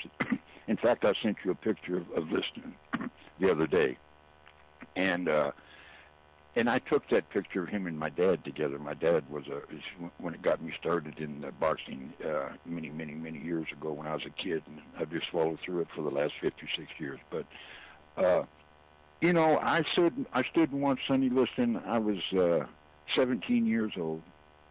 I was in his training camp, and I stood and watched him and Willie Reddish, his trainer. And Willie Reddish would throw a medicine ball. And they were probably, I'm going to say 10, 15 feet apart. And Willie Reddish would stand there and throw this 20-pound medicine ball. And Liston was just standing there with his hands down at his side and throw that medicine ball and hit him in the breadbasket midsection. And Liston would, as it bounced off of his stomach, would catch it and roll it back to Reddish. And he'd take and throw that medicine ball and hit him. And hit him, and they did that 20, 30, 40, 50 times in a row, just boom, boom, boom, boom, boom. There's no way. And Liston didn't even step back when that 20-pound ball hit him in the midsection of the breadbasket or whatever you want to call it. He didn't even take a step back. He just boom, it just hit him. He just stood there like a rock, and he'd roll it back to Reddish. He wouldn't throw it back to him, and when he would fire with his sparring partner, God, how I miss my mind. Lotus Martin? Was that who his sparring partner was? Leotis I think Martin. It was. Lotus Martin? That was his sparring partner, right? For the clay fight, I believe. You know, I don't know that answer. I don't. I think it was. I'm sure. I'm pretty sure I'm right on that, but I could be wrong. I'll check on it and email you if I'm wrong. But when he get in the ring and spar, I mean, he just took terrible punishment on purpose to get himself in shape. This was one bad dude. Sonny Liston, the first 10 years of his career, didn't fight more than 15 minutes. He had everybody knocked out in the first round. You couldn't beat this man. Then he was phenomenal. Was it true what Alex thinks and said here in his email? I never realized it was interesting to read that he says the fans hated him. I know the TV didn't want him because at the time, they were trying, just like today. I mean, in a sense, you want the good guy on TV all the time. And Sonny never was never was the good guy. He was always the bad guy. But did fans really hate him? You know, fans had mixed emotions on him. You know, he was a love-hate prize fighter. A lot of guys were afraid of him, you know, and the public, because of his criminal background, and you know, so many fighters came from prison and became great champions and great fighters, and that's how they got turned around, you know, in prison, and somebody saw him in the gym, you know, in the prison and saw some skill and some technique and thought, hey man, you know, you might make a pretty good pug, you know, come on out, let's get you. And they got some church guy saw Sonny Liston. That's what it was. A priest, of a Catholic church or something, saw Liston in prison and got him out of. He's in prison in St. Louis, I think, Missouri, and liked his skills and helped him get paroled early and got him into boxing and turned his life around. And then he got tied up with the bad, you know, with the mob, and everybody knows that. And that hurt Sonny because he's afraid of the mob more than anything. Because in that time period, in the early 60s and early 70s, when Sonny was fighting, he was trying to break away from the mob connection in boxing. He was trying to get it, you know, out of that limelight. Did Sonny have ties with the mob? I'm sure he did. I mean, did the fans really hate him? I don't think they really hated him, Billy. I love Sonny Liston. I thought he was he's one of the best heavyweights out there, in my opinion. No, I agree. You know, he had the most beautiful jab of any big man, and he could hit with either hand, knock you out with either hand. He had beautiful hand speed. He stood pretty much straight up as a prize fighter. He wasn't a real tall man. I think he's around 6 foot, 6'1" maybe. But his reach was 84 inches. Freakish. His hands, you shake hands with Sonny Liston, they come up clear up to my wrist. I mean, clear up. I mean, he had hands on him, massive hands. They were catcher's mitts. Yo, man, I'm telling you. I'm telling you. His reach was freakish. It was definitely not normal. Now, that fight itself against Ali, you said you were ringside. I mean, I've watched the fight 100 times, and what Alex says here is kind of true. I mean, realistically, I can't see where Sonny Liston could have injured himself in any way, shape, or form. I mean, he certainly wasn't taking a beating. It's not like he quit because he was taking a beating. He claims he hurt his shoulder. When you see him, in the corner, he's basically saying, "Nope, it's over, it's over." And he refused to get up. And I mean, being there live, obviously, the footage is not the quality it is today, and being there live, you can see so much better at professional fights. Was there any sign of him, hurting himself? I mean, what did you see? No, I did not see that at all. I don't think he hurt his shoulder. I think that he took a dive on that fight. I think that he was paid off, and definitely on that second fight, I don't. They say that Ali hit him. I've seen that fight I don't know how many times, and I never saw him getting hit with that punch. And if he did hit him, it wouldn't have knocked out a jackrabbit. It wouldn't even knocked a jackrabbit off of its feet. But that first fight, Billy, to get back to that, there was no way that I saw where he injured himself. I think it was in the third and fourth round when Clay was acting like he had something in his eyes and he couldn't see, and he was running like a scared rabbit all over the ring and bitching and moaning and groaning about, he can't see, and he wanted to quit. And I think it was the third round, wasn't it? That he was having problem with his eyes. Yeah, because it was one full round. He claimed that. And Angelo Dundee pushed him out in the ring. He said, "No, you're not quitting. You get out there. Keep moving." And that's another reason I think this was fixed. Because Ali was going to give it up, and he screamed, "Stop the fight!" Right in his corner. And I was sitting in his corner, and you could hear him just as plain as day saying that.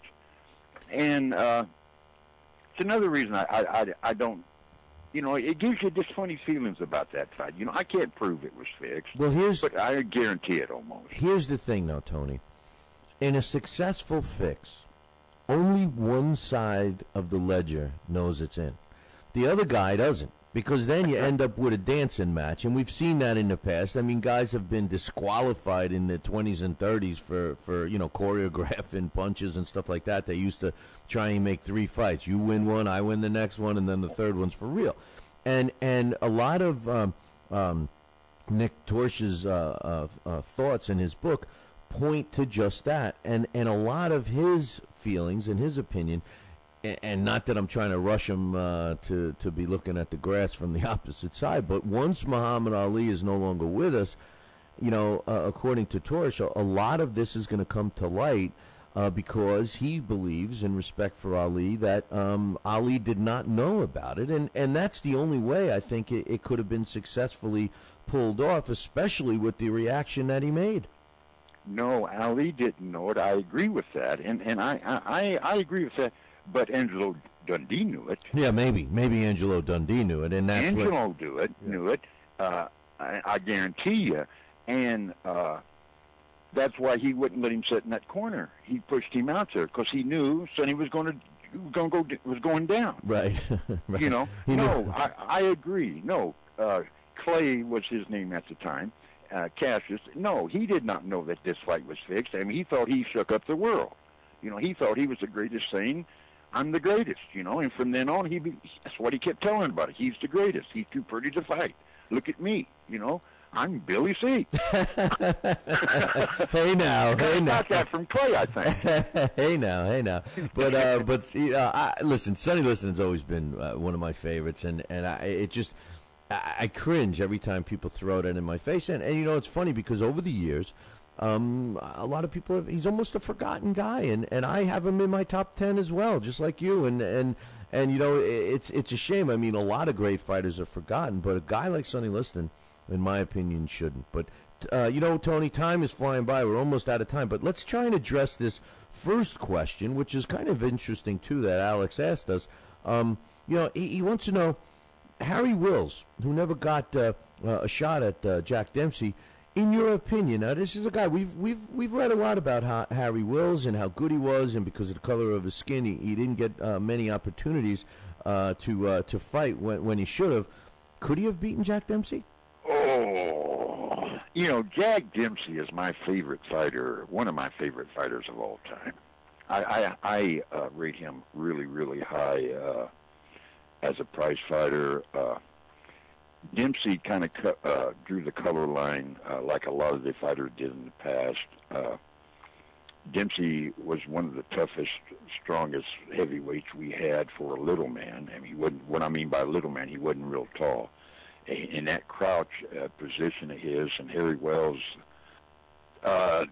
dynamic boxing abilities, that's a tough one, man. I'm partial to Dempsey, and I'm not going color line. Don't get your listeners starting that with me. I'm not prejudiced at all. I think Dempsey would have got Wells.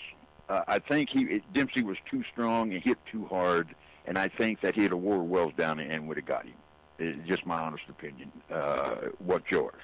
Well, I think Dempsey, like you, I love Jack Dempsey, and he's one of my all-time favorites. But the thing about Jack Dempsey is it depends. I think the main question here, and we get the luxury of, reviewing this, almost 100 years, 80 years after him, after he was in his peak. But the big question here would be when the two would have fought, because Jack Dempsey, he went south quick. Once he lost, he was never the same fighter, and he tried his comeback and stuff, and he knew it. And when he was at his peak, there's a lot of similarities with him and Mike Tyson. And Mike Tyson was unbeatable, just like Jack Dempsey was after he learned. Now, people will argue and say, what do you mean unbeatable? He lost all those fights before he even got, a shot at the title. True, but he didn't know how to fight, and it was a totally different world then. But, like Mike Tyson, when he was a champ, he was almost invincible. And then once he lost, it wasn't that he didn't try. It wasn't that he didn't put into it anymore. It was just like the skill eroded enough to throw him out of his game, and his game based on his savagery. Well, you got a good point there, Billy, but when he lost that fight to Gene Tunney, and I think that's the fight you're referring to, isn't it, if my memory serves me right, and again, I'm going off of memory, wasn't that his first fight in 3 years? Didn't he have a lot of ring rust when he went into that fight? Wasn't there a lot of comment? Yeah, because back then they used to, once they became the champ, they used to make money outside the ring as the champ. Remember, he was in all those movies. Absolutely. Yeah. And he, and that hurt him, and that's one of the things that I do criticize Dempsey for.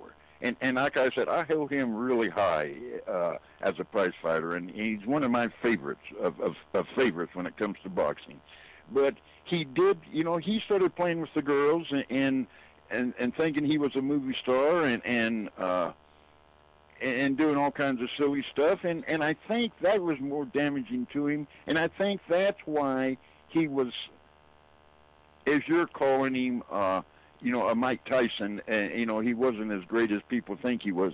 But, being out of the ring 3 years and playing hard and heavy for 3 years, I think that had a toll on him, and I think that's why Tunney beat him. No, I think you misunderstood me. I'm not saying that he wasn't as great as people thought. I'm saying that when he was at his peak, he was unbeatable, and then when he lost that peak, when he fell, when a fighter's skill starts to erode. I mean, look at Sugar Ray Robinson. I know this is a heavyweight segment, but Sugar Ray Robinson's skills eroded before he was even a middleweight champion. I mean, he wasn't even a fraction of how great he was as a welterweight, and yet he still was better than most. I'm not saying that Jack Dempsey was overrated. I'm just saying that when his skills started to, erode a little bit, that it just went downhill after that, and he recognized it. He recognized that. He admitted that. Mm-hmm. True. So anyway, that's where I think that the connection with Tyson, when Tyson, got out of jail, he was not the same as he was before. Oh, heavens no. Absolutely not.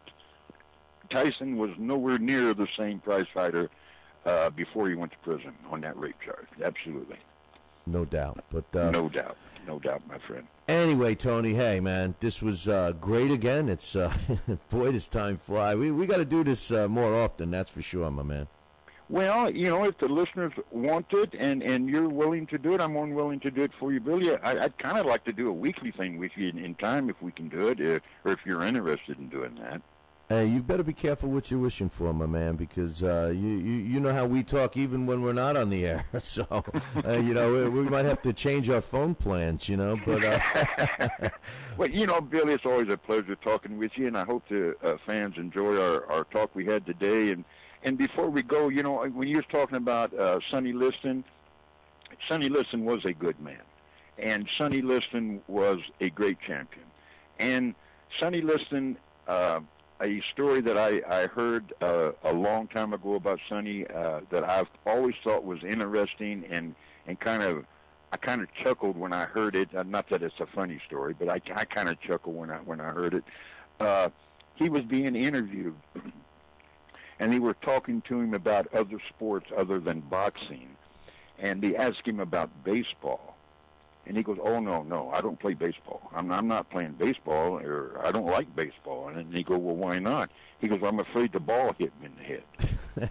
and I find that kind of amusing in a way, but I also find it odd because what was his chosen profession? And what did they do? I mean, very few hit him in the head his first few fights. I give him that. But he loved animals. He loved kids. And he was... I think his wife was named Geraldine. Is that right? Yeah, it was. Okay. He was very, very good to his wife, and his wife always referred to him as my sonny. Mm-hmm. And she idolized him as he did her, and he liked driving fast cars. He used to get stopped in Denver all the time, and of course, when he found out it was Sonny Liston, of course, he let him go, especially if he got liquored up, and he was a speed demon. I think he wanted to be a race car driver at one time in his life, the way he drove. But they would stop him because they thought if they needed help, they could call Sonny, and he would go in and clean house for them. And I've always thought that was an interesting story with Sonny Liston. With that, my friend, I know you got to go, so I'm going to say. I not Sonny Liston, but I like the Jack Johnson. My favorite driving fast cars was Jack Johnson. At the time, I love the story of him, and then we'll go. But he's I don't know. I think he was driving through Oklahoma or something like that. Probably bringing white women across the state lines and stuff.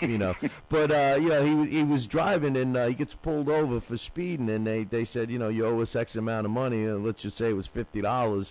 Whatever the ticket was, and he hands the guy $100, and he says, "I said it was 50." He says, "Yeah, but I'm going to be going just as fast on my way back." I know that story. Yeah, I love that. That's that is a hilarious story. Yes, and he did that. That's a true story. That actually happened, and unfortunately, a car wreck's what killed Jack. Yeah, I know. And when he turned over, it was funny because, not funny, but when he got brought into the hospital, people had already forgotten who he was, except for the doctor says, "That's Jack Johnson laying on that table." So, anyway, Tony, it was great. Until next time, my man, we'll be talking soon.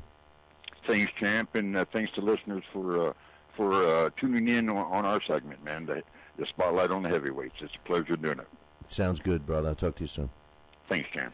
That's Tony Triem, and that's our Heavyweight Spotlight. We talk about Sonny Liston, a little bit about Jack Dempsey, Harry Wells, and, of course, the guy Tony can't stand, Cassius Clay. You notice how he calls him Cassius Clay?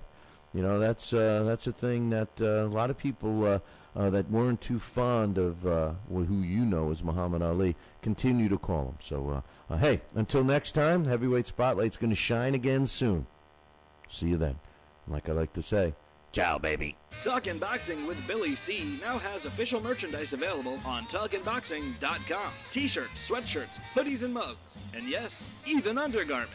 Talkin' Boxing apparel is the perfect gift for the boxing fan in your life. Log on to www.talkinboxing.com. That's TalkinBoxing.com and place your order today.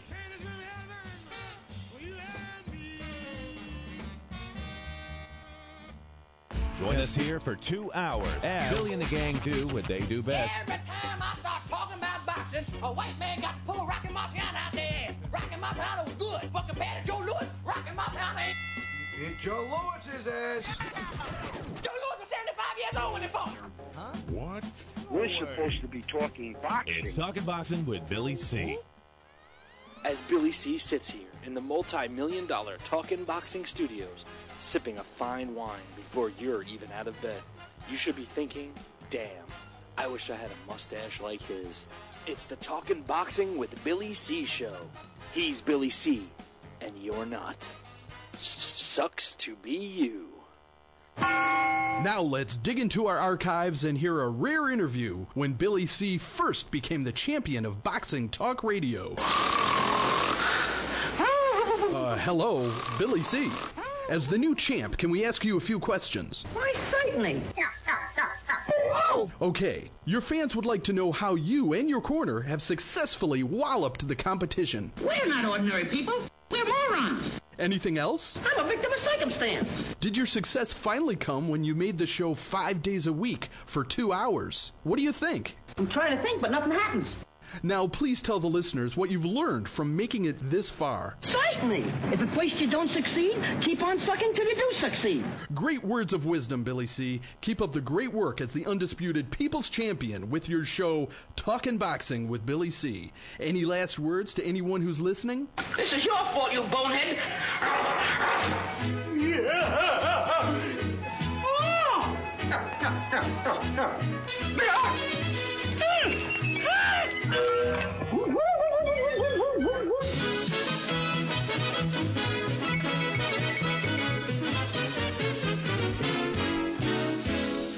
And we're back. You are listening to the Talking Boxing with Billy C., a radio show. And you're watching us on the Fight Now television channel. I know it's a little late from the break, but hey, once Tony and I get talking about the heavyweights, didn't think that my man Jay was, Jay is losing it. He's very upset, very, very, very upset with my man Tony and his discussion about George Foreman and Muhammad Ali possibly being fixed. Listen, I just want to fill it in. I've been chatting back and forth. I just want to fill you in, Jay. You know, that is a hot topic in the world of boxing.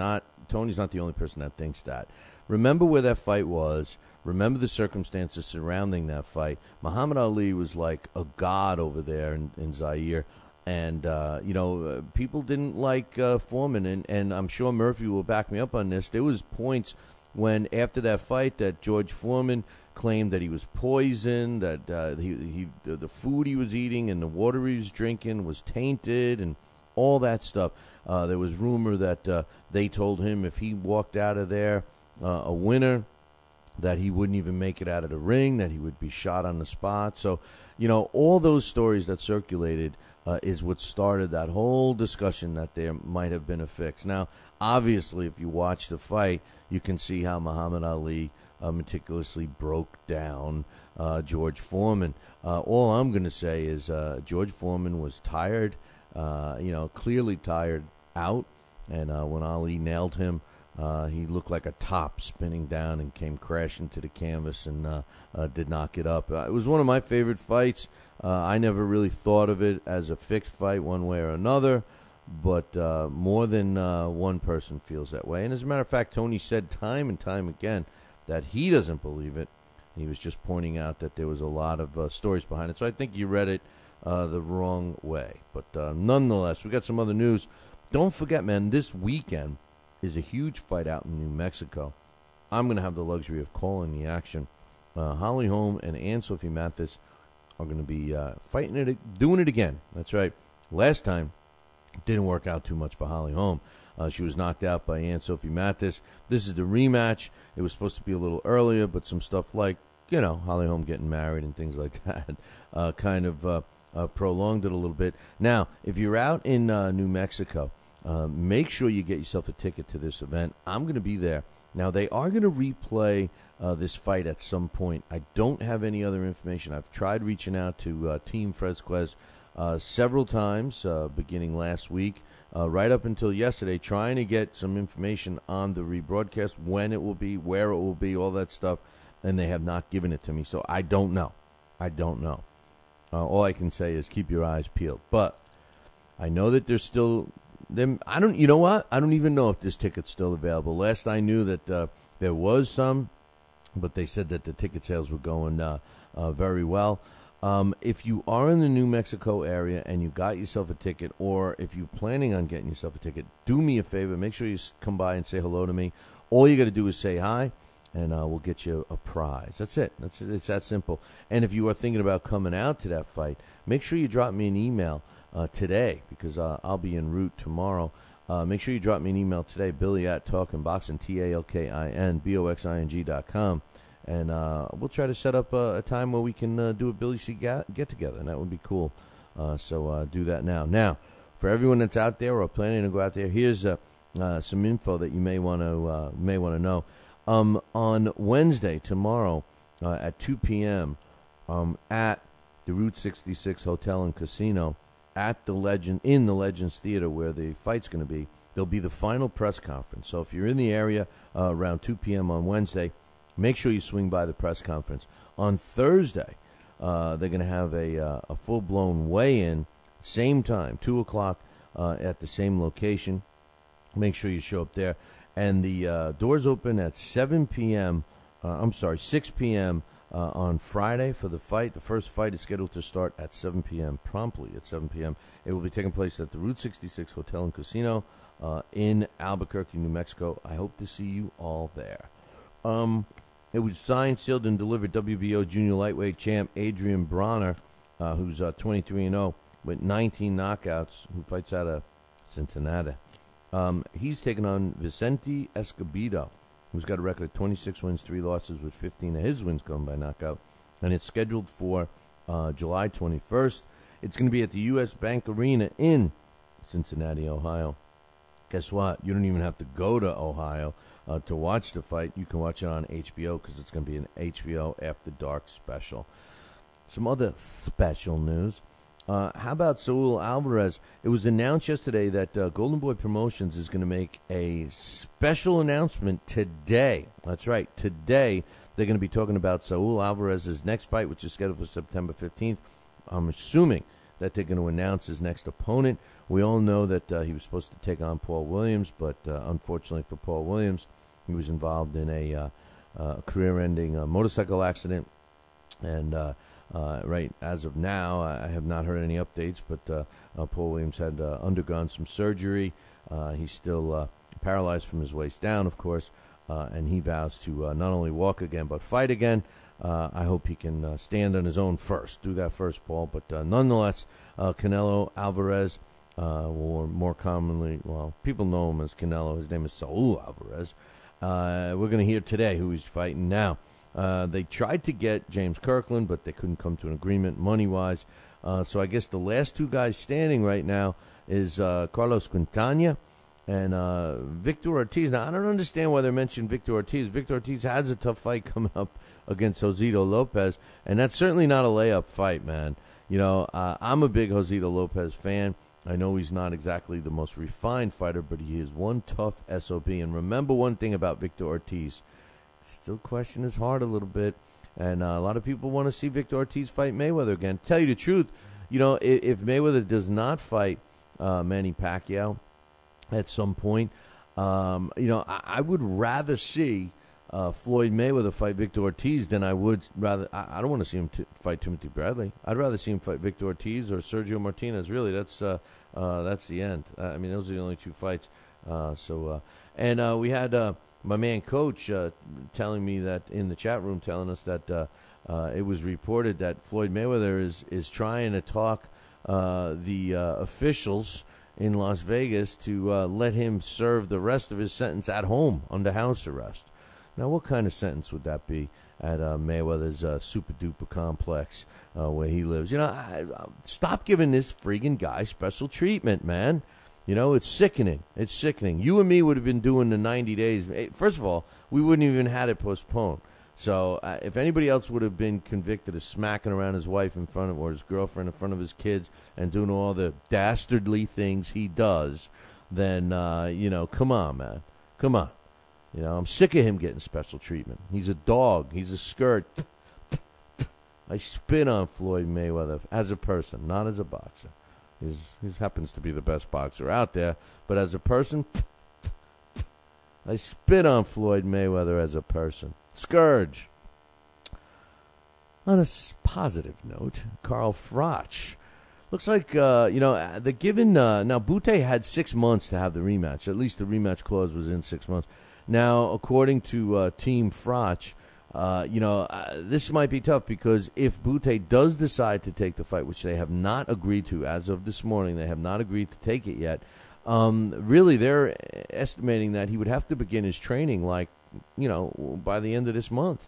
So they're looking for a yay or nay if Carl Froch is indeed going to have the rematch with Lucien Bute. Now, if Lucien Bute decides not to give Carl Froch the rematch, then Team Froch is targeting Miguel Kessler as a rematch. Now, of course, we would all want to see that. Now, what they're saying out of Team Froch's camp, which predominantly is coming from Mr. Hearn, who's his promoter, Eddie Hearn.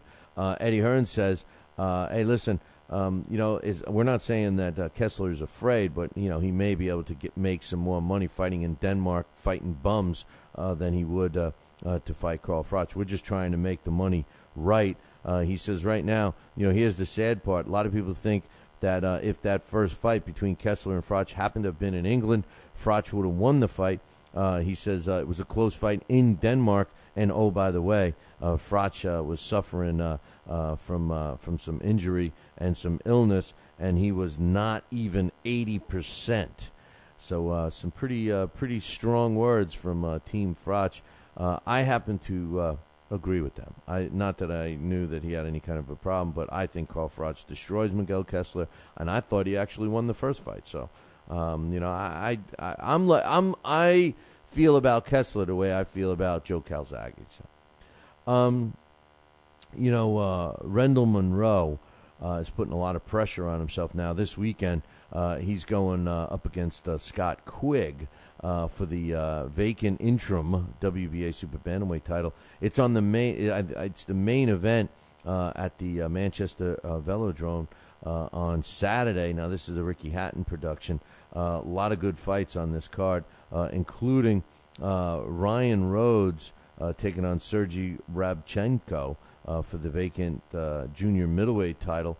In addition to that, there's a bunch of good young talent for the vacant European heavyweight crown. Richard Towers and Gregory Toney are going to go to war.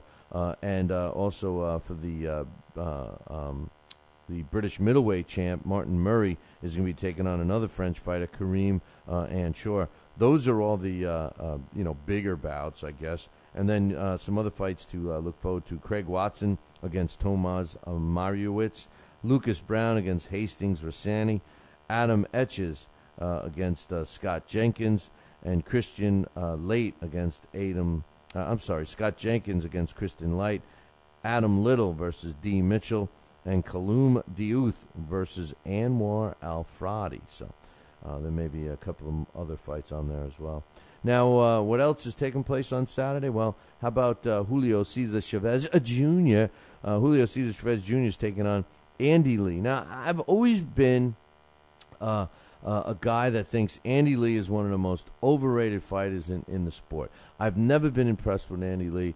I think it also showed us that Manny Stewart, as good of a trainer as he is, taking fighters that are already established and fine-tuning them, which I think Manny does exceptionally well. The days of taking a young kid and building him into a world champion, I think, has passed Manny Stewart by. Now, the days of the Kronk Gym is what I'm referring to, when it seemed like every fighter that Manny Stewart started to train became a world champion. that has not been the case for Andy Lee. Andy Lee just, I think, despite being ranked in the top 3 for most of the major sanctioning bodies, this is a guy that's extremely overrated. We'll have to wait and see what happens on Saturday, but I'm anticipating Andy Lee, who's currently 28 wins and 1 loss, 20 by knockout. Now, the loss came, I happen to have been ringside for that when he lost to, I always forget, somebody help me out here. Murphy, I'm sure he can help me. But that kid, he's a tough kid out of Texas. I can never think of his name. But anyway, I'll move on. Chavez, undefeated, 45-0 with a draw, 31 knockouts. And I think that he's really developed into the real deal. I'm anticipating Julio Cesar Chavez Jr. to put on another show. So we'll see what happens. But anyway, another thing I wanted to mention. You remember former world champions Gabriel and Rafael Ruiales? Well, they're going to be honored by Goose and Tudor, and it's going to be taking place on June 23rd at an event that is going to be enjoyed by everyone that's there. It's kind of a cool story because Goosen put out a press release right now, and yesterday that I'm looking at right now, and basically they were telling the story of how Ruiales, who had come over to the United States and never had owned a pair of shoes and all that kind of story, was selling candy door to door and stumbled across their gym and wanted to try and box, and they were all laughing at him, so they had the two brothers go at it, and they all turned around and said, hey, man, these kids look like they have something. Neither one of them had boxed before. They took them in. The rest is history. Both became world champions. It's a feel-good story for sure. We had Abel Perry on this show not too long ago, and he was very happy that he was going to get his shot at Antonio Margarito. But unfortunately for Abel Perry, that fight is scratched. Why? Because Antonio Margarito retired, and Abel Perry is now looking for another fight. So we'll have to wait and see. Right now he's in training camp with some pretty decent fighters like Carson Jones and Golovkin. So we'll see what's going on with there. And one more thing before we get to our trivia question. Maurice Bryant, he's a young heavyweight. He's going to be fighting again on July 6th. It's going to be taking place on one of those Friday night fights. He's going to be fighting an undefeated heavyweight that a lot of people are talking about as a future champion, Magomed Abdulzalmov. And we'll have to wait and see what happens with that. And that's taking place July 6th. So mark that one down. But like I said, what we got going on right now is, I don't want to ruin it for you because it's. Wake up. It's time for the... It's too early for a trivia question. Because it's too early for a trivia question. Question time. That's right. And our It's Too Early for a Trivia Question is being brought to you by the Whitehall Athletic Club. Check it out, www.whitehallathleticclub.com. If you're looking to join a quality club, and you want to get away and into the country, and you want to golf, you want to fish, you want to boat, you want to play some sports, get a pool, the workout room, the whole nine, some restaurants, a couple of bars, the whole nine. Check it out, www.whitehallathleticclub.com. And speaking of that, we're going to be doing a live boxing event July 20th at the Whitehall Athletic Club. So check them out. Tell them you want tickets.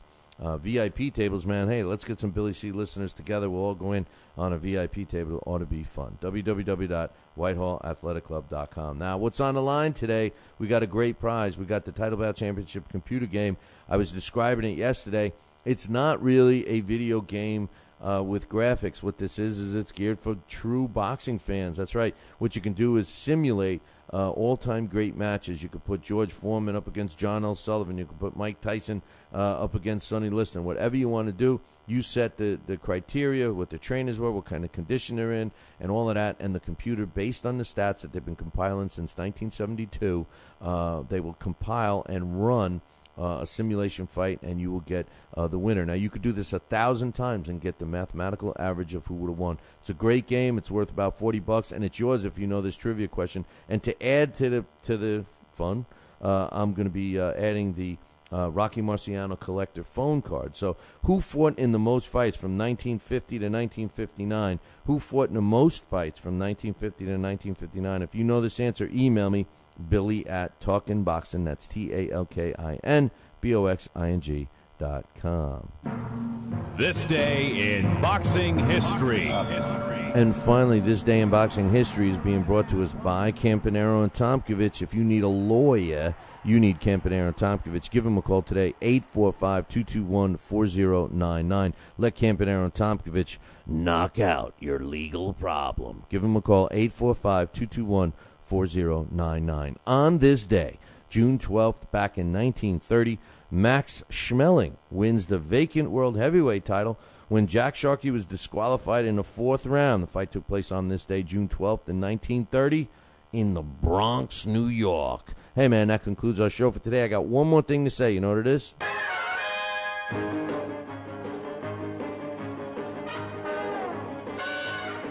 Make sure you tune in tomorrow morning, same bat time, same bat channel. The Fight Now channel. Call your local television provider right now. Tell them you want the Fight Now channel. Add it to your sports channel lineup. It's that simple. Pick up the phone. Tell them that you want it. For all information about the channel, you can find it on their website, www.fightnow.com. See you all tomorrow.